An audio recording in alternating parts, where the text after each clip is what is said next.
अस्सलामुअलैकुम, welcome back to my channel vlog with Cheema Khan. तो जी कैसे हैं आप सब लोग? आई होप कि आप सब लोग खैरियत से होंगे और जहाँ जहाँ भी होंगे खुश और आबाद होंगे। और मेरी यही दुआ है अल्लाह ताला से कि अल्लाह पाक आप सबको और हम सबको हर तरह की नागहानी आफतों, मुसीबतों, बलाओं और बीमारियों से महफूज रखे, आमीन या रब्बुल आलमीन। तो जी यहाँ पर देखिए, आज मैंने ये निकाली थी ओलिविया की ब्लीच और इसको लाए हुए मुझे बहुत दिन हो गए हैं, लेकिन मुझे बिल्कुल टाइम नहीं मिला लगाने का और मैं कुछ भूल भी गई थी। तो मैंने सोचा कि चलिए आज मैं अपनी स्किन केयर कर ही लेती हूँ और मैं लगा लेती हूँ आज ये ओलिविया की ब्लीच। तो जी सब लोग कहते हैं ये बहुत अच्छी होती है, बहुत सॉफ्ट होती है, इससे कोई भी नुकसान नहीं होता है क्योंकि ये हर्बल होती है। लेकिन मैं तो बस घरेलू नुस्खे ही अपने फेस पर यूज़ कर लेती हूँ। मैं ये ब्लीच वगैरह ज़्यादा नहीं लगाती। हाँ, मुझे याद नहीं है, शायद मेरी देवर की जब मैरिज थी तब मैंने ये शायद लगाई थी एक बार। लेकिन मुझे एक मेरी फ्रेंड मिली तो उन्होंने कहा कि आप ये लगा लिया करें, इससे कोई भी नुकसान नहीं होता है। तो जी मैंने सोचा कि मैं आज ये लगा ही लेती हूँ। और जी बस घर का काम हो चुका था, उसके बाद मैं चली गई थी अम्मी के घर पर, क्योंकि अम्मी की 4-5 दिन हो गए हैं, तबीयत बिल्कुल भी ठीक नहीं है, उनका फीवर नहीं उतर रहा था। तो जी उनका चेकअप हुआ है और उसमें शायद डेंगू आया है और अल्लाह पाक उन्हें जल्द से जल्द शिफा दे दे। तो जी बस उसी के लिए मैं अपने घर पर, अम्मी के घर पर जा रही थी। और बस आजकल ये डेंगू फीवर बहुत बहुत ज़्यादा चल रहा है। आप सब लोग भी अपनी अपनी एहतियात ज़रूर करें। यहाँ पर देखिए मैं अम्मी के घर पर आ गई थी और बस यहाँ पर लंच टाइम हो गया था, तो भाभी ने यहाँ पर खाना लगा दिया था, तो हम सब लोग मिलकर यहाँ पर लंच कर रहे थे। अम्मी अभी यहाँ पर लेटी हुई थी क्योंकि उनको वीकनेस बहुत ज़्यादा हो गई थी और उनसे बिल्कुल भी कुछ भी खाया भी नहीं जा रहा था। और भाभी ने उनके लिए अलग से परहेज़ का खाना बनाया था, वो उनको दिया, लेकिन वो भी उनसे नहीं खाया गया क्योंकि उनके माउथ में भी दाने हो गए थे।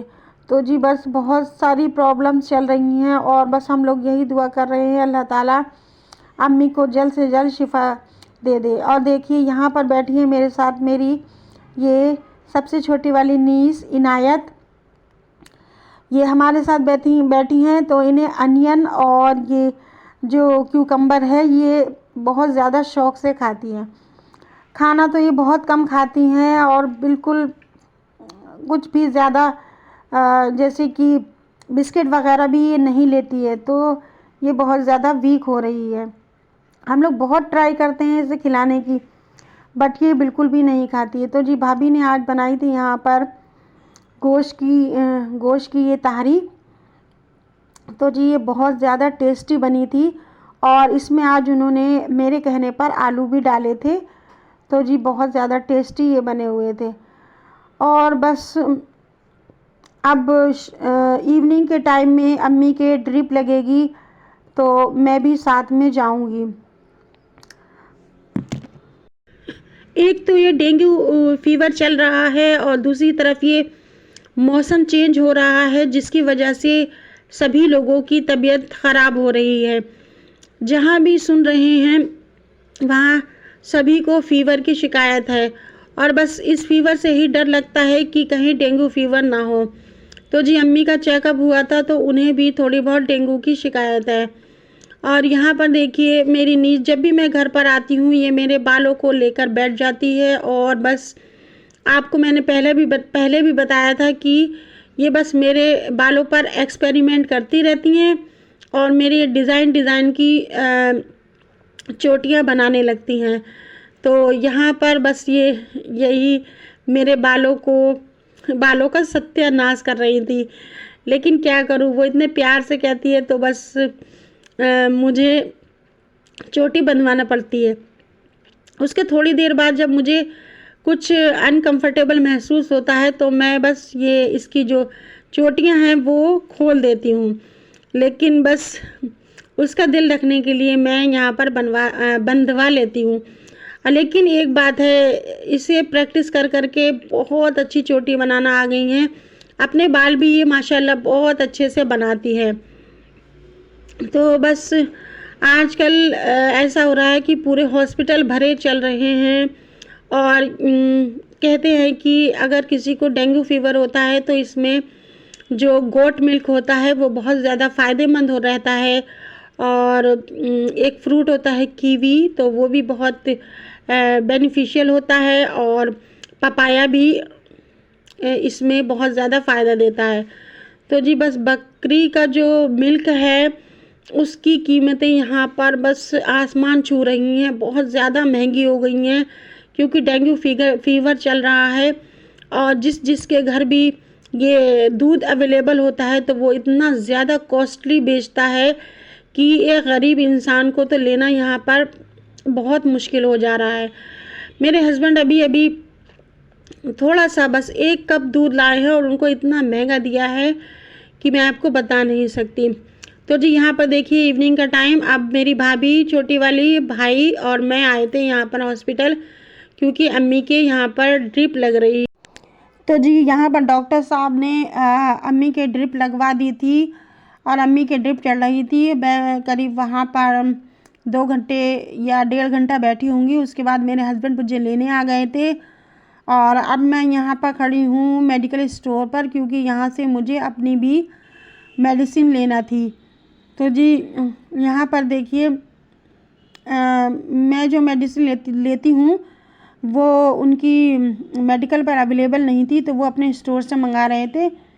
तो बस हम लोग यहाँ पर वेट कर रहे थे मेडिसिन आने का और अंधेरा हो चुका था, रात हो चुकी थी और हम लोग सोच रहे थे कि जल्दी से मेडिसिन मिल जाए वरना यहाँ से हम लोगों को अपने घर जाने के लिए कोई भी कन्वेंस नहीं मिलता है और बहुत मुश्किल हो जाती है।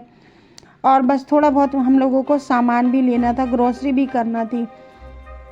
तो जी यहाँ पर था मॉर्निंग का टाइम और आज सुबह से ही मैं देखिए ये सारे काम कर रही हूँ क्योंकि कल जो कपड़े वॉश हुए थे बस वो ऐसे ही पड़े हुए थे तो अभी मैं इनको फोल्ड कर रही हूँ क्योंकि कपड़े जब वॉश हो जाते हैं तो फोल्ड करना भी इनको एक बहुत बड़ा काम होता है।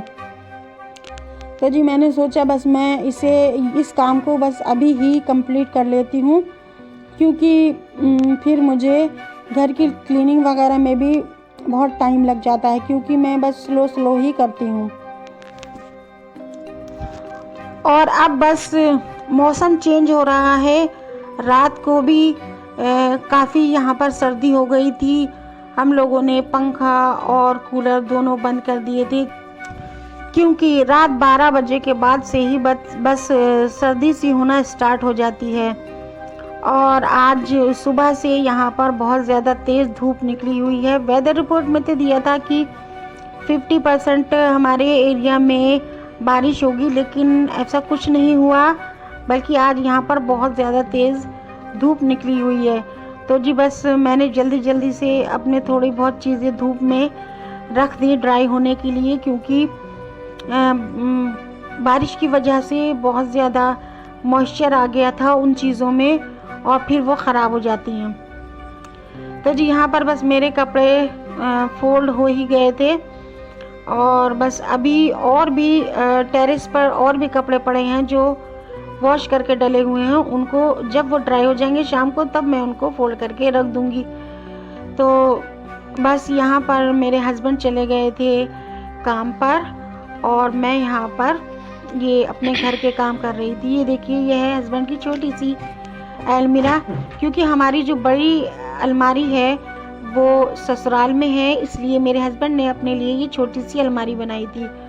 और मैं जिसमें कपड़े रखती हूँ वो मैं अपनी मैरिज से पहले जो मेरी अलमारी थी घर पर मायके में वो अम्मी ने मुझे दे दी थी, तो मैं अपने कपड़े उसमें रखती हूँ लेकिन वो भी इतनी ज़्यादा बड़ी नहीं है। तो जी हस्बैंड ने ये अपने लिए छोटी सी अलमीरा बनवा ली थी। तो जी बस यहीं तक था मेरा आज का ये छोटा सा व्लॉग। अगर आपको अच्छा लगा हो तो प्लीज़ मेरी वीडियो को लाइक ज़रूर कर दीजिएगा और मेरे चैनल को भी सब्सक्राइब ज़रूर कर दीजिएगा। मिलती हूँ आपसे नेक्स्ट वीडियो में। किसी अच्छे से व्लॉग के साथ। तब तक के लिए अल्लाह हाफिज़। अपना ख्याल रखिएगा और अपने अपनों का भी ख्याल रखिएगा। Thanks for watching. Take care of your self and your families.